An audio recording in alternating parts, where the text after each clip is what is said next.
Hey guys, welcome back to the FPS General livestream here for the ShootMania Curse Invitational, sponsored by SteelSeries. We're here on day 3 of 4. It's the semi-finals, and first up we've got Curse against Do Not Jump. I'm of course MVC. Below me is Zacubus, and all the way at the bottom is of course Johnny of Curse. And before we jump straight into the game, let's, as always, play the wonderful video from Kiwi of FPS General.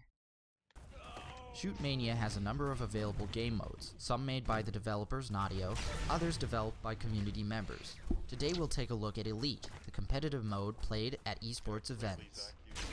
Elite is played 3-on-3 in a round-based format, each lasting 1 minute with a point awarded to the winning side. Games are won when one team reaches a set score, usually 6 or 9 depending on the server or tournament rules, but the winner must beat their opponent by at least 2 points. Matches are generally best of 3 or 5 maps, depending on the rules of the tourney. Elite is played in an unusual asymmetric design, in which a single attacker goes up against 3 defenders. The goal of the attacker is to eliminate all defenders, or capture a goal before time runs out. Conversely, defenders must eliminate the attacker, prevent him from capturing the goal, or force him to run out of time. The outmanned attacker is in luck, however, as he is given 3 health versus the defender's 1, and a one-shot, one-kill hit-scan laser versus the defender's slow-moving projectile rockets. To kill the attacker, defenders must land 3 direct hits on the attacking player and intelligently avoid laser fire. The goal pole that defenders guard becomes active after 45 seconds, at which point attackers have 15 seconds to stay on the goal pad for 1.5 seconds to win the round. This means that as the clock counts down to the capture stage, defenders will often fall back nearer to the pole, while attackers will attempt to thin out the defenders' numbers early on and give themselves a chance at capturing.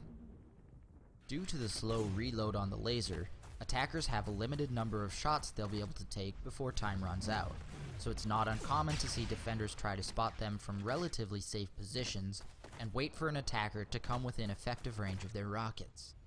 The defender's weapon reloads relatively quickly and holds 4 shots, allowing defenders to save up volleys of rockets for critical moments. The speed of the projectile makes the rocket a difficult weapon to use beyond short range. However, it also allows defenders to play area denial by spamming key points on the map, such as popular corners, doorways, jump pads, or the goal itself.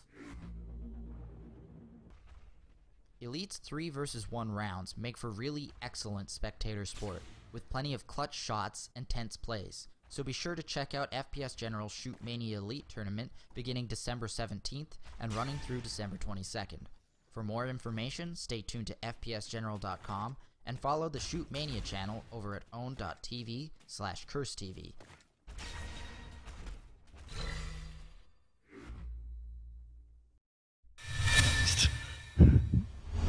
Zombie apocalypse coming? Well, a zombie apocalypse, really? What's happening? I don't I know. believe I am the start of it. Oh, really? Oh, are you talking about your disease again? Yeah, Johnny's not feeling too well today, unfortunately. You're telling me your housemates are shouting at you for making breakfast when they're getting up for work, right? No, I make dinner when they make breakfast. Oh, that's the one. Anyway, welcome back to the FPS General livestream. For about the 15th time, Kiwi's probably taught you out how to play ShootMania, I'm sure. But we're just waiting for a couple of players to get back. So, before we get started, just have plenty of time left to get in your tweets. Or actually, you don't have plenty of time. You have a little bit of time left to get into your tweets. Who you think is going to win this next match? Is it going to be Curse? Is it going to be Do Not Jump? Either way, you get those tweets in. Well, wrong one. That's me full screen. You get your tweets in ASAP. As you can see on the screen there, my SteelSeries Sensei Raw is on Team A or Team B, winning by what score margin. Tweet that. You'll be in with a chance of winning a Sensei Raw. So, don't beat around the bush. Get those in as soon as possible. And Johnny, you'll be choosing the winner, hopefully, before even the second game starts. Yep. Yeah, so get those in as soon as possible, guys. But why don't we just jump straight into the game? Yep, we get the IR ready. Comments, so let's go ahead and tell them ready to go. Go. The volume up a little bit. But as we wait for these guys to kick off, I believe first map's going to be Castle. Is that default chosen by you guys, Johnny? Yeah, it is. Okay, so the standard default map here in the semi-final, and then of course the loser between Curse and Do Not Jump in first map will pick the second map, and here's a best of 3 as well. But I'm joined, of course, again by Zacubus. Zacubus, you've had a bit of chance to play on what is Beta 2. We're, of course, playing in EXP, which has a few of the features, namely shooting rockets, also the new variant on the jump height. What are your thoughts on these new mechanics, and how do you think these teams are perhaps adapting to it? I personally, I like it all apart from the mini jump. The mini jump annoys me a little bit because I just get stuck on things now more than I should do, which is really annoying. Apart from that, I'm actually loving the new Beta 2.0, and I think a lot of new teams are developing new strategies and doing out-of-the-box stuff now, which is kind of nice to see because you can be so much more aggressive or position yourself in so much better positions because of being able to destroy rockets and being able to push as a threesome all the time and just not worry about getting railed in the face. So I think it's really actually a nicer blend of aggression in the game, which was much needed. Yeah, definitely. And we've got a couple of questions in the chat. I believe it was, well, I'm not going to say that one, but someone asked, who do we tweet to? As long as you include FPSGeneral in the tweet, like the format again, I'll bring it up for you guys now to see. Use that exact format, and as long as it includes FPSGeneral, Johnny will see that, and we'll be able to pick one of your tweets out as the winner to take home that Steel Series Sensei Raw. But it looks like one of the players is just restarting the game. He's got a bit of an FPS bug. Hopefully, he'll get into it as soon as possible. But looking at the map Castle, what kind of things are we expecting here from both teams, Dave? What do you think are going to be perhaps the key features that separate the two? Well, I think they're still going to be playing the standard sort of meta game. One pillar, one left wall, one back on the point, pinging everything out. I think, that's how people are comfortable at the moment. But hopefully there might be a change of pace because obviously the game has changed, even though we're meant to be playing the older version, but there's still some new changes into it. So I don't know. I think standard meta defense, and my money is definitely on Curse right now because a much stronger playing team. Do Not Jump are still a very, very new team from when we played them in America. We must have played them like 20 maps or something, and we won every map. Whereas the Curse guys are a little bit more settled, a little bit more veteran-paced. So I think it's going to go Curse's way, and I think it's going to go quite convincingly, to be honest. Okay, so a strong favour toward Curse then. I think, generally I'll have to agree, but, for the purpose of mixing things up. I think Do Not Jump do have a bit of a chance. I mean, the clan name suggests they're not going to jump, which in many ways eliminates that possibility for the mistake that you mentioned time and time again, Zacubus, where the jump will often end up in a frag for the other team. But watching Buds up here first, this is map number 1 here of the semi-final between Curse against Do Not Jump. Curse are up first on attack, and then we'll rotate around and watch them defend, so on and so forth. But coming straight up this middle archway, or middle area here, trying to find the first shot by the pillar. Not quite going to be able to pick it up. Just going to have a look at what kind of setup we got going on. Yeah, Flamehopper by that pillar. We got Grego by the right-hand side wall, and Nimbus on the point. So a fairly standard setup, and it's about Buds trying to find a shot, and Flamehopper's going to open himself way too much. Caught with his pants down, and that's the first one. And yeah, they do jump indeed. Nimbus going to be caught out behind the point, and one more as well. Bud's going to be able to shut down Grego. My Ego. 1 point to 0. And wow, the first attacking round coming in round 1 here of the semi-final. I think you might be onto something here. Curse having an advantage, Zacubus.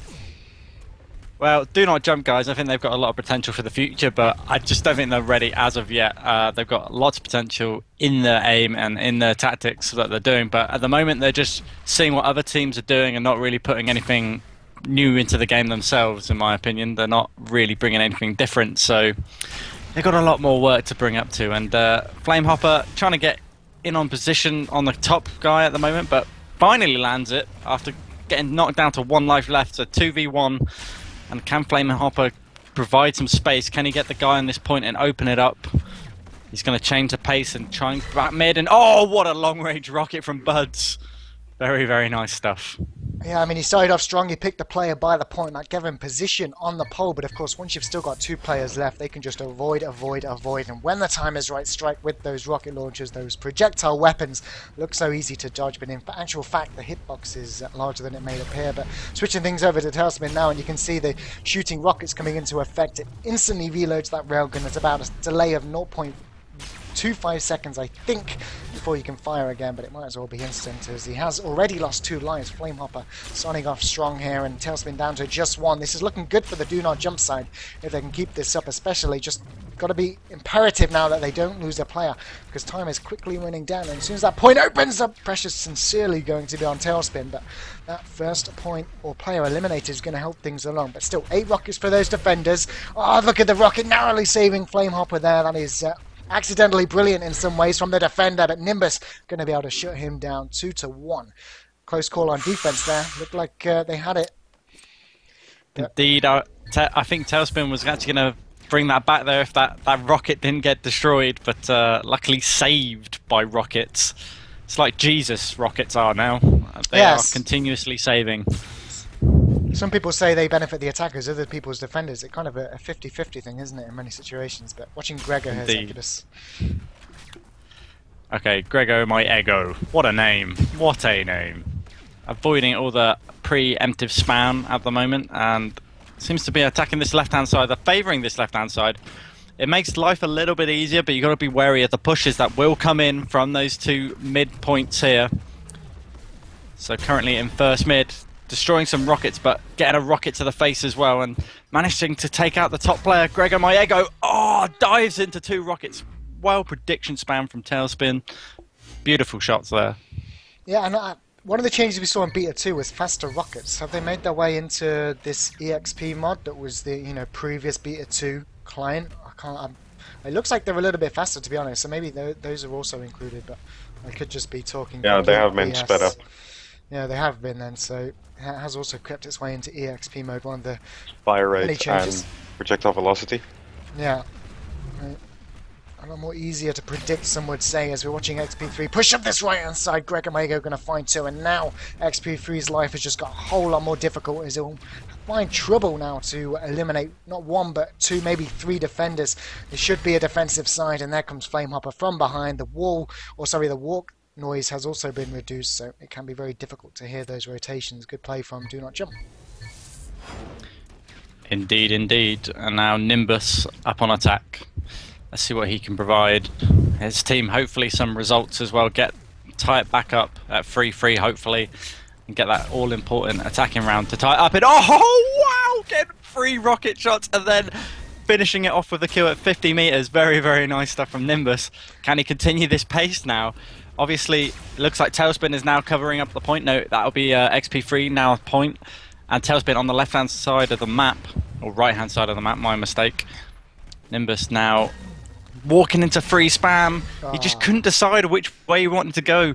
It's crucial decisions like that. You need to decide, right, I'm going to go this way and face off at one opponent or the other opponent. Like, they were split up. He could have picked either target, and he decided to run into spam instead. Yeah, I mean, when you know there's a player behind that wall, you know someone's on the point, you've killed the player hiding behind the pillar, you know that one of those players has to return to the point when it opens up, but at the same time, it's so very difficult to get a good position on it, because as soon as you take that bounce pad, you're connected by rockets from both sides. We're watching Buds, though, here on the cursors. He looks to try and make it 5. A second attacking round will put them in a dominant position here in map number 1, the castle, and that's certainly going to open things up, as he'll find Nimbus, and he'll find another player behind the pillar as well. This is surely going to be a round for him, and there's a brilliant end to his one. 3 in 3. Couldn't ask for more there, Buds. And 2 attacking rounds early on. This is looking very, very difficult now for Do Not Jump. Indeed, and when people go to that left side, like, where's the spam? Where's the rotation? Where's the push? You know, he's in a bad location to go up top of that left-hand side. They could just actually run into him and fire as many rockets and get those lucky rocket hits, and the laser will be killed off. Yeah, especially with the There's so much aggression you could do. Yeah, exactly. And they're just leaving him there to pick up the point, pick up the next guy at the pillar, and then obviously the guy coming up ramp. And Flamehopper going down very easily there to random hold position spam. Yeah, and the closer we get to 9 here for Curse, the pressure that will amount to Do Not Jump might in fact be too much. One more attacking round here for Tailspin, and that would surely be GG here on map number 1. The amount of defense rounds they have to end the game, and amount of map points in favour of Curse would just be almost unsurpassable. But maybe Do Not Jump can start turning things around. We're watching Tailspin as he makes his pass up the left-hand side. They try and find the shot by the pillar. It has been a favourable attack route for the Curse side so far, finding this player behind the point. Can Tailspin do it again? No, he's going to miss. Has to be careful during the reload time because here comes the rotate from Flamehopper. I want to try and find him as he will come in behind. Has he got teammates to support him? They need to get in his face if Flamehopper's going to open himself up like this. Flamehopper's going to be very lucky to get away with his life here. And yeah, oh my god, Tailspin going to miss some easy shots there. I can't believe Flamehopper is alive, but that point's going to be opened up very soon. He has running out of time now, Tailspin. 3 players left, 12 lives, 12 rockets, sorry, 1 life for Tailspin. This is not going to happen, and again, just can't help but feel Do Not Jump getting let off very lightly. Well, it was a better push. At least this time they did push that left side and put some pressure on. It was a little bit spread out, but it was a far improvement than just sitting on the point waiting to get shot and with no spam at all. So it's an upgrade. And I think they realised that mistake from the last time they played that round, and obviously playing a little bit more aggressive now on their defence, which is good to see. Yeah, but watching Gregor Maego as he'll make his way up this left-hand side. You can see the spam coming out from that point there. He's going to try and find the shot this time, opting for the Curse style of play rather than trying to find the shots in the middle. We'll have to see if it'll work out for him. He is trapped in this area. 1 railgun, you will see them all pounce on during that reload time. There goes the second life, courtesy of Tailspin, finding 2 now. Will he find the third? This is surely going to be the frag. How is he getting bounced? If the wall jump was in, he could have actually wall jumped across to the point, but of course that's only in beta 2, but that could have gone the opposite direction if it was that client. 7-3, and now we've got XP3 up here, Zacubus. Indeed. Let's see how he performs in his attacking round. Not picked up one yet, as of yet. But I'm thinking he's feeling anxious and he's going to get one. Just have the patience to get the picks, play it safe. Trying to get the guy at the broken wall at the moment. Taking some spam, down to 2 lives left. Misses a random shot again. SP3 now heading to this left side. They love this left side. Every attacking round has gone to the left side at the very end of it. And he's going in for the push. He's decided not to fire. He had the shot there. Let it go. And nice rockets from Flamehopper there. The bam bam. 1-2. Yeah, again, I feel so tense every time we see an attacking round come out from the Curse guys, you know, because Do Not Jump, it just feels like Curse have an opening just to push up the left-hand side without fear of anyone coming in from behind, and if he does, it is just that single player with Flame, so he really doesn't have too much to worry about. Even during the reload time, nobody pushes into him, so watching Nimbus, and again, just if it was not to take this attacking round, they would be on map point, and 4 map points at that, as he will take 2 early rockets from Buds by that pillar. Now I think it's going to be very difficult, as he will push up this left-hand side, but again, has to be careful from the rotate. In comes XP3, he'll be taken down, and it will be Buds to assist, and you can see the difference there on the left side, just 2 people from Curse, as opposed to just the single person of Flamehopper, to try and catch that player out. Map point now for Buds, see if he can actually finish this off. And Gregor Maego pushing up, do some spam work. Falling back now across to the broken wall on the right. Buds now straight up the middle. Going for the broken wall on right, trying to pick up Ego Magrego, misses the shot. And now just favouring back to mid and going on this left side yet again. Loving the mids, this left side again. See if anybody's going to push into him. Oh, nice rotation pick there from Buds. Now, can he pick up another? I'm sure he can. He's on very good form right now. He's hitting everything. And can they provide enough spam on this corner to actually deter him a little bit? He's wasting some shots. Oh, saved life from the rocket. But I don't think he's going to get it this time. Buds is now narrowly avoiding all these rockets, and it's only just a matter of time. Yeah, only a matter of time indeed, and they will hold on for just a little bit longer. And that first rocket was critical, because if they did lose a player, they would have just 2 lives on that attacking player to deal with, as you've got 4 rockets in your ammunition. So it really is just trying to eliminate, at the very least, 1 point of health. And look at this, Flamehopper's already spotted a player by this left side. That is a big miss from Flamehopper. He had so much time. That defensive player had to make the jump over the top of that metal fence. Did not need to fire straight away, and that's a kind of, I don't know what he's going to be thinking of that one. As he has 20 seconds now until the point opens up, and there's a life taken away courtesy of Tailspin. And now we've got 12 rockets. There comes one from Tailspin. That's going to win them the map. 9-5 here. Final score on map number 1. And again, you know, Zacubus, I just think that was a case of Curse really acting on the reload time on the left-hand side, whereas when it came to do not jump, trying to act on a reload time, they just sort of sat back and waited for yet, I don't know what kind of opportunity they were waiting for, really. They should have just gone. Yeah, well, Flamehopper there, just all I could see in his eyes was panic as soon as he was missing shots. I'm like, oh, which way are they coming? I don't know. And then he obviously closed down by Tailspin from behind, and slightly annoying, as you can tell. But yeah, they just can't seem to make up their mind, really. They don't know what to go for or what to do. They just seem to be following the trends of the other team, just pushing on that left side, pushing on that left side.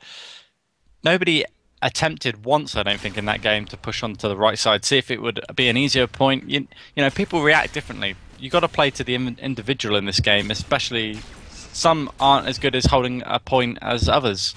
You could have pushed on that right side, it could have been really, really weak. But obviously they just didn't even try it, so it's kind of a waste. Yeah, indeed. But, you know, it is a best of 3. Do not jump. Have it in them here on Collided, map number 2. To potentially tie things up. We'll have to see if they get to a strong start. They're going to be starting on attack, and it will be Grego, my ego, to kick things off. So why don't you take this one away, Zacubus? Okay. Let's see how the positions are looking out for Curse right now. Tailspin playing in the archway, or the Garpy wall as I like to call it, back to the archway.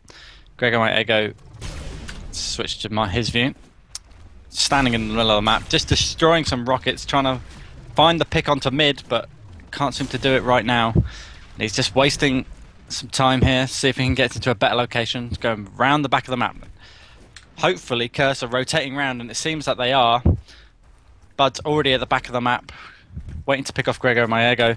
And Greg diving into rockets there, but narrowly avoids them all. Very, very lucky. Mid-air rockets missing. That's very, very easy shots for Curse to hit there, and they just unluckily miss. Gregor Maego is trying to get this spam in now. Still not hitting anything, just rocket shots so far. But picks off one defender. And then going for the point, and can he cap it? I think he can. No, he can't. Oh my Bounce. god, that bounce. Wow. He's got to be annoyed at that one. He was on it. If the timer was going up, the percentage bar saying, wow. But, oh well. The second man is the harder one to get. He was asking for a lot of diving on it. He's no nod Mac, I think what we can summarise from that, Zacubus. But we've got Buds up now here for Curse. He will spot where all 3 players are. One by the wall, one in the middle, one by that cage. And he looks like he wants to just dive straight through the middle. He will put Greg off as he will peek around for maybe that one extra rocket he did not need to go for. And that's going to give Buds a good position here. He has plenty of time as well, so that's a very early frag to take. 15 seconds until the point opens up, and there goes another one. And now, look at this situation. 3 lives for those 4 rockets. All he has to do when that point opens up, he doesn't even need to go in for a shot here and potentially lose a life. He could just wait, but he'll find the shot anyway. 2-0, and the defender in that situation really just does not have a chance. Dive on the point after wasting 1 rocket. GG. And that's going to make it 2-0. What I don't get is when you're a man down, you still got 2 guys left, there's still a lot of the map to be played, and the first reaction is to go back to the point. It's like, what? No, don't. There's so much better holding ground that you can do. Different locations to hold. You're just giving it up, and you're just giving him 3 shots on point, about 8 of them. But he just hit every single one there. Yeah, and talking about 3 shots, he did pick up 1 early on here on attack. Nimbus taking out Buds, but there's a rocket in response from Tailspin. XP3 by that cage. The question is, what's Nimbus going to do? Will he just dive through middle here, Zacubus? I think that could be a good viable opportunity here, but he has to be careful. The ping won't be coming in. And yeah, the question is, where is that player now? Indeed, where is he? He's searching everywhere for him, and he's just going to go, you know what, ignore, go for the point, and he's obviously rotated around the long way.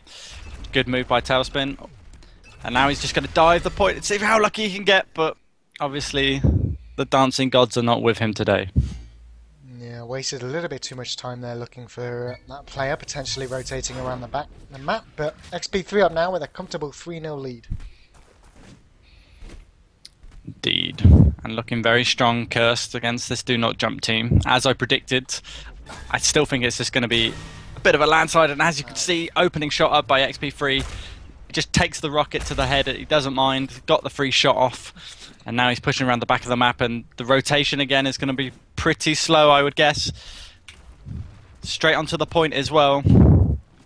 Yeah, just 15 seconds. XP3 is just having some free shots onto that point. He knows he can. Doesn't know that Grasshopper's behind him on top, or maybe he does. Decides to drop down and go for the guy on point. Grasshopper or Flamehopper.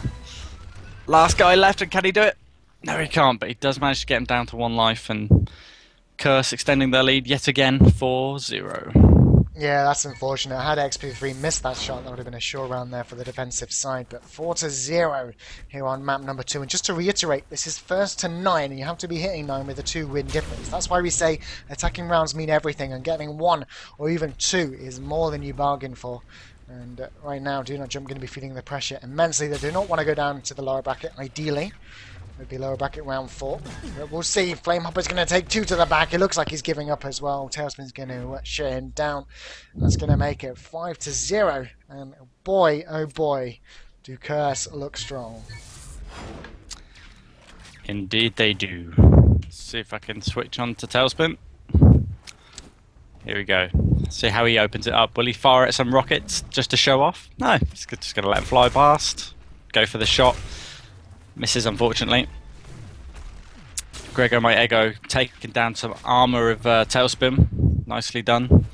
Now can they get the rotation back to the back fast enough?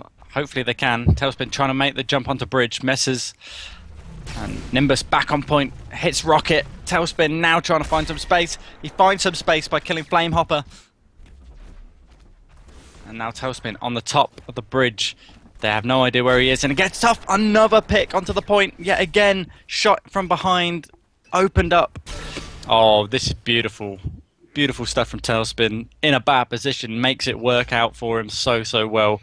Picks off Flamehopper from behind and just opens up the whole point. As soon as Do Not Jump are down to 2 guys, they're just like butter. Yeah, they just melt. Switched onto one of the Do Not Jump players there, the guy playing by the pole, and just have no idea where Tailspin is. And that's just one of the things separating Curse here, is just their ability to maneuver themselves around the terrain here on Collided, utilising those jumps on the edges of fences, the wooden fences that is. But right now Grego in a sticky situation here. So many reload times and opportunities for Tailspin just to push out and take away those life points. And Tailspin will get all 3, in fact, as we switch onto Buds. But this is a monumental lead at the moment. So, whilst we watch Buds kick things off, let's just explain what exactly is happening here for the defensive side. So you can see Flamehopper moving behind the fence. It's his job to call Buds as he crosses over toward the wall, keeps his opponent, informed of, his teammate informed of where Buds is moving to, and then it's to the player in middle and at wall to sort of corner him off. And that's a brilliant round from Flamehopper. Just maybe what we should have seen earlier on, just that over-aggressive stance, trying to mix things up to the point where Curse just have absolutely no idea what's happening. I don't know, but 7-1, they're finally on the scoreboard. Hooray! Good stuff from Flamehopper. Really nice rockets there. And it was probably a good idea to push, because this Curse team, since when we played them, they're not very good as when you're being aggressive and being up close, and that really showed just then. He did have a lot of space to actually kill Flamehopper as well at that particular point, but I think if you narrow the attack range quickly, then you're going to actually bring back some rounds. And Nimbus in deep trouble, and taken down quite convincingly on that push from defense from Curse. Yeah, and here we go. Match point at 8-1. To put it into perspective here, they effectively have 8 match points, or 7. But, this is a ridiculous situation. I think Do Not Jump, they've got to be more focused on the maps to come against in the lower bracket. This is certainly looking down and out, but they shouldn't be too disappointed. Curse are potentially the strongest team in the tournament, with the exception of SK Gaming. They're seeded 1 and 2 as XP3 will pick off Grego My Ego, opening up this route in toward the middle, and down goes Nimbus. This is a phenomenal end, potentially, as he will unfortunately miss that 3-in-3 shot, and Flamehopper will live to fight, at least for a little bit longer. Surely XP3 going to take this round. There comes the second rocket from Flamehopper. Is he going to go absolutely huge? We'll switch on to him for the final potential moments. He has just got one life to deal with. 4 rockets have now been built up. XP3 is going to miss the shot yet again. XP3 feeling the pressure of sending them through to the grand final, it seems. The upper bracket final. He's done it! There we go, he's done it. Wow. Believe in the Flamehopper. He may be lagging, but damn, he could dance. Damn, he can dance indeed. And talking of the Flamehopper, here he goes on attack. Comeback Inc. called by Grego. XP3's already called good games. He's confident. There's the Tailspin. Will connect with the first one here, Zacubus. Indeed, Flamehopper. He doesn't need that extra life. He doesn't need it. He can go down to 1 and he's going to get this round. I have a good feeling. No, I don't. I've changed my mind. Not anymore. In comes the curse. Wow. Yeah. Well, you know, I like to believe in the underdog.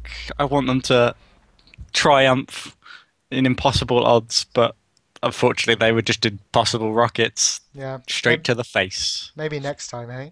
Maybe next time. But that, of course, going to make it 2-0. Curse will advance now toward the grand final. Unfortunately, do not jump. Drop down to the lower bracket. But it does mean they're not eliminated yet. But, of course, for you guys at home watching the live stream here on FPS General, that does mean whoever voted for Curse to take that game 2-0 is now with the chance of winning a SteelSeries Sensei Raw. So, Johnny, at the bottom, are you going to announce the winner now or before the next game? I believe we'll keep everyone in suspense for another couple of minutes until the next game is about to start. And meanwhile, I will set the random picking device to randomly pick one of the people who voted 2-0 for Curse. Awesome. I want to know what the random picking device is. Is it just some weird bird water dripping technique or something? That's for like in The everybody Simpsons. Yeah, that's for everybody to guess and potentially find out. We'll see. But yeah, that's it for us here in the first semi-final. Curse advancing, like I say. I've been, of course, MVC. Below me is Zacubus, at the bottom, Johnny. Don't go anywhere, guys. We've got the winner of the SteelSeries Sensei Raw Gaming Mouse to be announced soon. And the second semi-final, which is, of course, going to be SK Gaming against Spin Move. Don't go anywhere.